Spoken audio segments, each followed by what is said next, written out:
Hello and welcome to Connected. I'm Divya Gopalan. So, what would war look like if China invaded Taiwan? And would Taiwan be able to fend off its giant and more militarily powerful neighbor? Well, these are just some of the questions that have become part of daily discourse after Russia's invasion of Ukraine.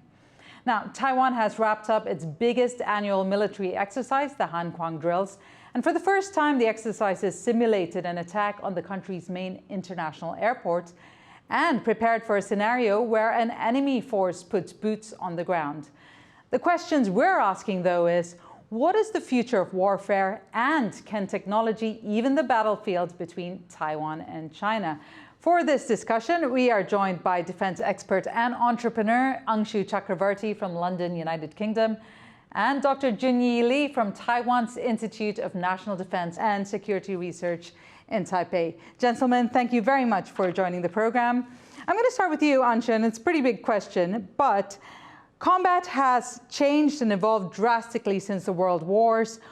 Where do you see would be the biggest change as we go forward in the future of warfare? To be honest, if you look at the evolution of warfare techniques and the tools being used, in my opinion, I think one of the drastic and the biggest changes that has happened is in the forms of the tools that are being used for kinetic operations, which include significant usage of EWS or electronic warfare and suppression systems, as well as, of course, as we've all seen during the Nagorno-Karabakh crisis and conflict recently, and thereafter now in the Ukrainian conflict, the significant usage of drones, EWS, and the swarm of drones, as well as the kamikaze drones. So it's one of the major challenges which is now going to shape the battlefield on the ground, whether be it open terrain or urban warfare. So that's where we see a huge and a big change. Okay, Jyun-yi, then, in that case, given the direction Angshu is saying that warfare is going, do you think Taiwan is heading that way and Taiwan's military will be prepared for such a scenario? Well, I think the answer is that Taiwan is moving toward that direction, although the pace with which may not be satisfactory for many outside world observers. So let me explain this. I think before we talk about how prepared Taiwan is, I think it is necessary to say something about our assessment. I mean, Taiwan's Ministry of National Defense perspective of Taiwan's security environment first. I think very briefly speaking, China's invasion of Taiwan hinges on three factors. Number one, intention. The Chinese leadership certainly has that intention to take Taiwan by force, although we can discuss whether and in what circumstances taking back Taiwan by force becomes a top priority for the Chinese leadership. And second, when it comes to capability, no doubt the PLA has been modernizing, and the disparity of military strength between Taiwan and China keeps increasing in favor of China. The fact that China hasn't launched or hasn't showed a clear sign of invading Taiwan, I think, is because there are several obstacles in execution. So execution is the third element. And to break down, I think there are four elements, to say the least. First, there is a U.S. factor. Any PLA planner must assume that the U.S. will intervene in a cross-strait contingency. So if the PLA cannot occupy Taiwan in days or weeks, it will have to confront the U.S. directly. And this remains very risky for the PLA and the Chinese leadership. Second, to occupy Taiwan, the PLA needs sufficient amphibious capability, which requires a massive construction of landing vessels and platforms. The PLA is most vulnerable when the troops are transported across the strait. And third, even if the PLA manages to land on Taiwan, engaging in an urban warfare is not an easy task. And recently, there are several articles circulated in China's social media and against the idea of unifying Taiwan by force. And one of the reasons given was that the urban warfare remains one of the most difficult warfare in human history. And it is not likely that the PLA can do well fighting in Taiwan's mega and very complex cities. And fourth, given that China is in territorial disputes with many of its neighbors, the Chinese leadership also needs to take into consideration their possible reactions when the invasion of Taiwan becomes lengthy and costly. So from here, I think Taiwan's objective is to ensure these obstacles remain and even become more difficult for the PLA. And here is the function, the purpose of the Hanguang exercises. I think in particularly the parts on live fire drills and the anti-air dropping exercises in the Taoyuan International Airport are attempts to address the second obstacle I just outlined. I think it is fair to say that Taiwan is moving in the right direction, and in that many of the exercises and trainings are also verified in Ukraine's fighting against Russia. Of course, right, and I do want to talk a little bit more about that a little bit later in the program, but I'm so glad you brought up the Hanguang exercises and gave us some context to that. But before we go further, for the benefit of our audience, we're going to play out this piece on the Hanguang military exercises from our TaiwanPlus reporter, Jaime Ocon. Now, he reports on the drills focusing on one of the key concerns, that's keeping Air Force assets safe from an attack from China. Take a look. Taiwanese fighter jets are getting ready to leave their home base. For the past 2 weeks, pilots across the country have been training for Taiwan's largest annual military drills, the Hanguang exercises, by flying back and forth across the main island. It's part of the military's plan to protect as many assets like fighter jets as possible in the event of an attack, and it starts with these pilots. Planning is extremely important. You can't just expect people to be able to perform without proper training or planning. And I think that's what we should be focusing on, what Taiwan's armed forces should be focusing on in this upcoming exercise. Taiwan's military was scheduled to use Taidong's Fengnian Airport, a civilian airfield, to practice how to land cargo planes and F-16s on Tuesday. But those drills were canceled due to weather concerns from nearby typhoon Doksuri. The exercises would have practiced a scenario where, in order to protect aircraft, Taiwan would pull back its planes from Western bases close to China and redeploy them to the East Coast. In the event of a war, this would help Taiwan preserve its fighter planes, but analysts argue that it's only part of the solution. You know, if a damaged plane lands there, well, do you have the repair parts? Do you have fuel, ammunition, that kind of thing already pre-positioned? Short of that, it's great to have a wider set of places to land in and to deploy from, but it's not going to complicate China's strategy unless you can have all those pre-positioned stockpiles. China has ramped up its military presence and operations around Taiwan, and there are concerns that Beijing could be ready to launch an attack as early as 2027. While there's no sign of an imminent attack, Taiwan has doubled down on more mobile systems and hardware that has a greater chance of surviving, things like vehicle-mounted missiles and anti-tank weapons. This combination of protecting airfields and beefing up its arsenal is not just a display for the Hanguang exercises, but some analysts say it's also a demonstration for other countries to see just how prepared Taiwan is. So the most important message to give China is that Taiwan can hold out. The military of Taiwan can defend the island for at least a month, enough time for the United States military to come to Taiwan's aid. So scale does matter to a degree, but some of the focus on defensive assets, dispersal, so it looks like the military can survive, keep on fighting, and create obstacles for the Chinese military. Military strategists and officials here at Taiwan's Defense Ministry have been constantly changing and adapting the country's security strategy in light of an evolving situation with China. Now, this week's Hanguang military exercises are a chance for the country to test its response plan to see if they're effective in ensuring the country's security. Andy Shui and Jaime Ocon in Taipei for TaiwanPlus. Okay, Angshu, let me go to you. From a global perspective, how do you view these military exercises? And do you think they go far enough in preparing for a future war, say a war years down the line? Now, taking it a bit further into the future of warfare, typically any island to build its defense systems would use a porcupine strategy. So you would create multiple deterrents. And when you want to create deterrents, so you will look at not only the kinetic operations which you are building in wargaming scenarios, putting your specific fighter squadrons in a specific format to counter certain landings or aerial dominance, aerial superiority, etc. But you would also focus on a kind of deterrence which is using today's modern means. We look at Nord Stream.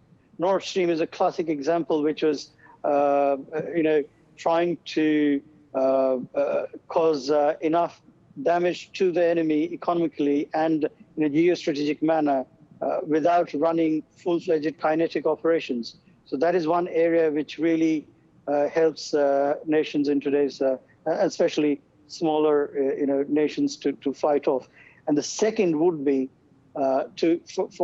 for a smaller power, a smaller entity to run effective ideological warfare, psyops, etc., using the different kinds of media available to run these operations so as to deter and disarm the whole objective and the human elements of your opponent forces, not to invade, to have a feeling of not doing the right thing by going into X country from Y country. So that's one of the things that's very critical to also look at. So there are multiple deterrents which, from a hybrid perspective, one needs to operate on.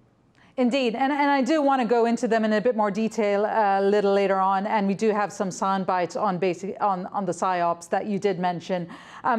But I do want to bring it down to the idea of external elements and bringing it down to these Han Kwang exercises. And I suppose this is one of the external elements that should not deter warfare or an attack or defense. But in the military exercises, it happened. As mentioned in that report, and Jyun-yi, the military exercises stopped for the typhoon. Why is that? And that seems a bit counterintuitive, because that would be exactly the scenario they should be trying to practice in. Yes, I think some of the exercises were cancelled due to the typhoon Doksuri, and this indeed triggered some debates in Taiwan as well. The criticism holds that a war can take place even if the weather condition is not in the POS favor. And so we need to make the exercises real or more real.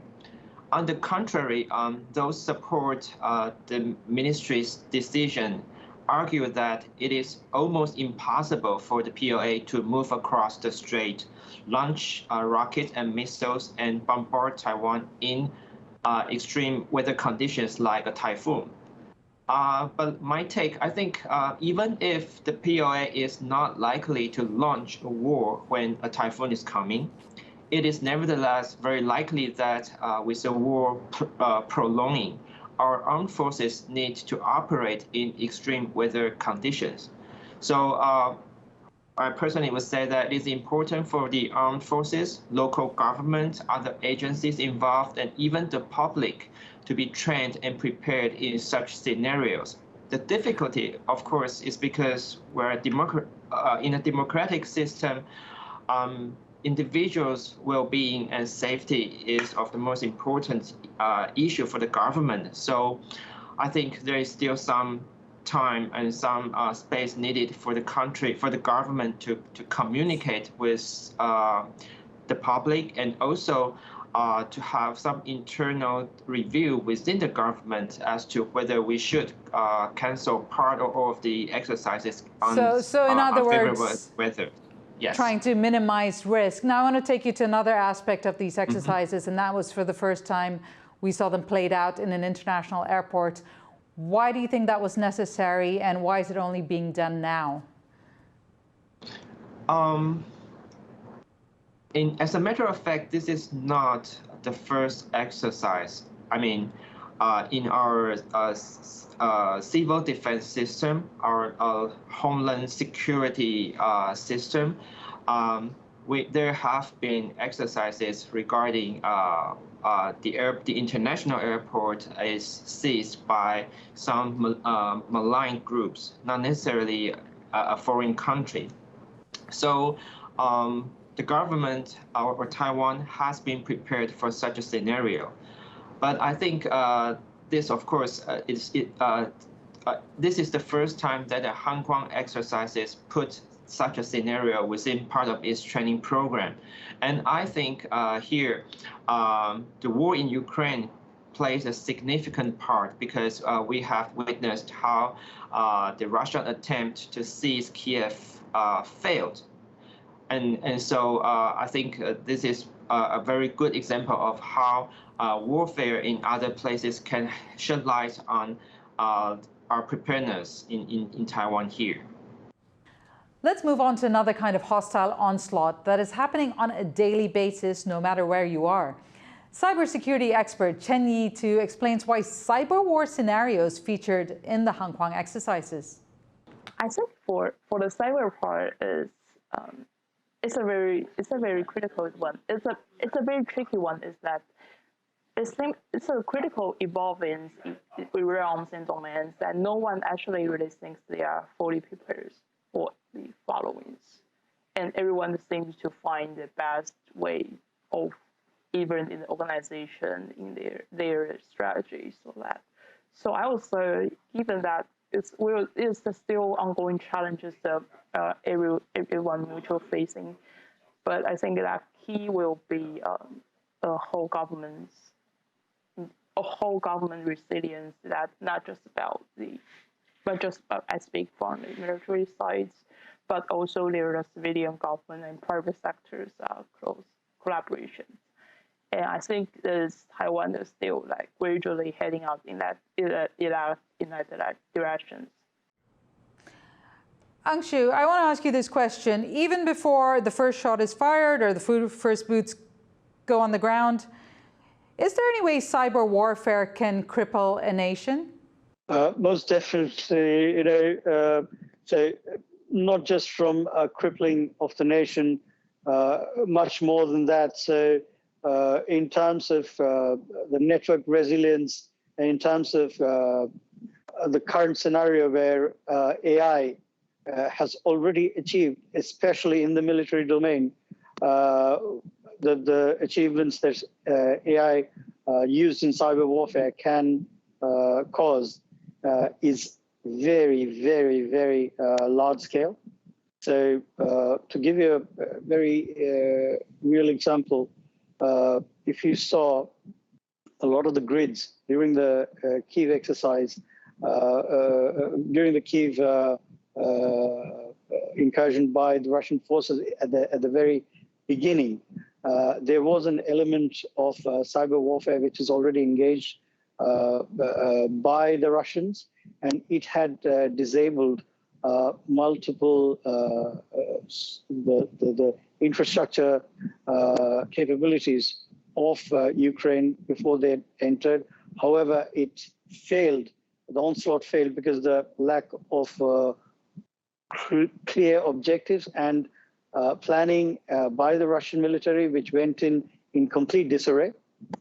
However, what's noteworthy is that their cyber warfare capabilities had already caused massive damage and significant reduction of warfighting capabilities and human mobilization capabilities. Because during warfighting, at the end of the day, even whether you use drone swarms, EWS missiles, you will need the human element to trigger and to occupy and take over the different resources where you are heading to.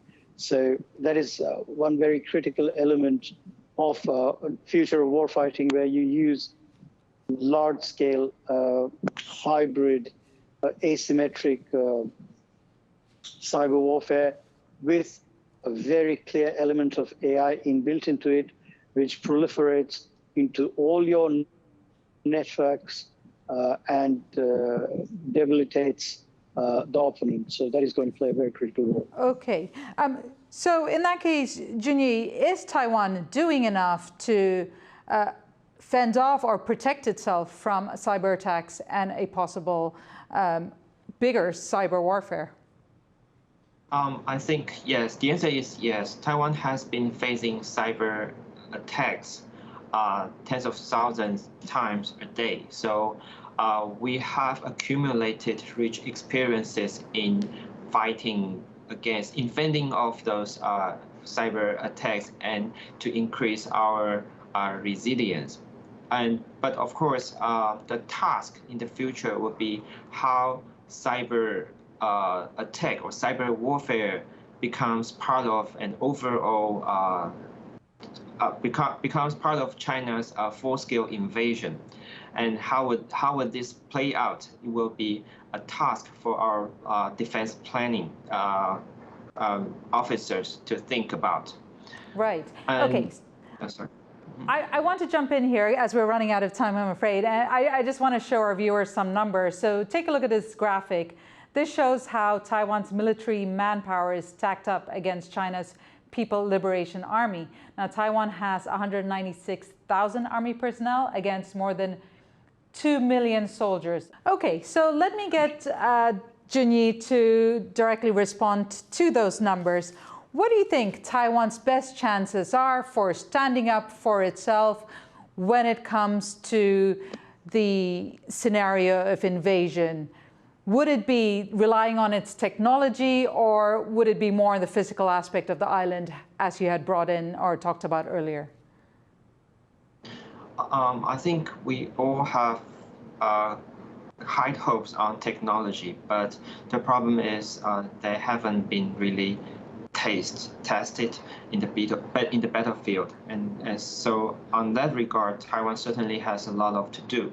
But so apart from that, I would say that the willingness to resist, and also the resilience of the society, as Angshu just mentioned, are the key for us, and these are the most fundamental and basic elements for our national defense. I think to make oneself impervious to such large-scale difference in numbers, the primary area of focus should be to specifically look at the opponent's capabilities in terms of remote warfare, because any nation today in the future of warfare, before they unleash kinetic operations, will definitely look at two.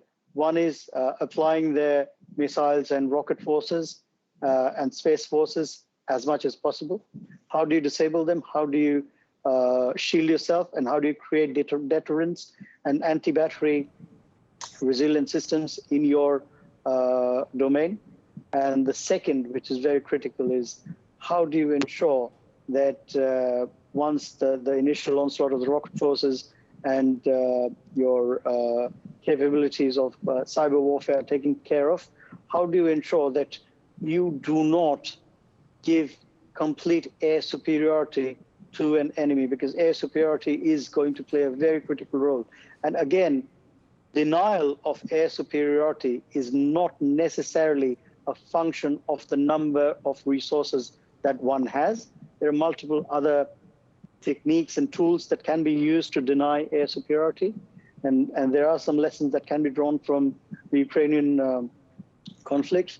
So that is the second very most important part, because when you deny air superiority, you make it all that more difficult for your opponent to have boots on the ground, to really occupy your terrain, despite, and then you look at the urban warfare and the guerrilla tactics coming in much later, but that is when you're full-fledged into your kinetic operations. But before that, if you deny air superiority, that definitely goes a very, very long way for you to be resilient. And in a war of attrition, you do not get into a war of attrition, because once you get into a war of attrition, then it is numbers. I mean, although the invading force has a 3-to-1, requirement. So it's already much more difficult. However, without getting the war of attrition, I think these are two elements that one should focus on if one is in a situation like Taiwan, a small island. Thank you very much, gentlemen. I'm afraid we'll have to leave it there. It's been great to get your thoughts on this, and it's a conversation that needs to be continued. Angshu Chakraverty speaking to us from London in the United Kingdom, thank you so much. And Dr. Jyun-yi from Taiwan's Institute of National Defense and Security Research in Taipei. It's been a pleasure to have you on the show. Thank you. Well, this has been a very interesting and critical conversation on the future of war. We hope it's a scenario we will never have to face. And of course, we spare thought to all the countries in the world that are currently in conflict. To our viewers, it has been good to have your company. Thank you and stay connected.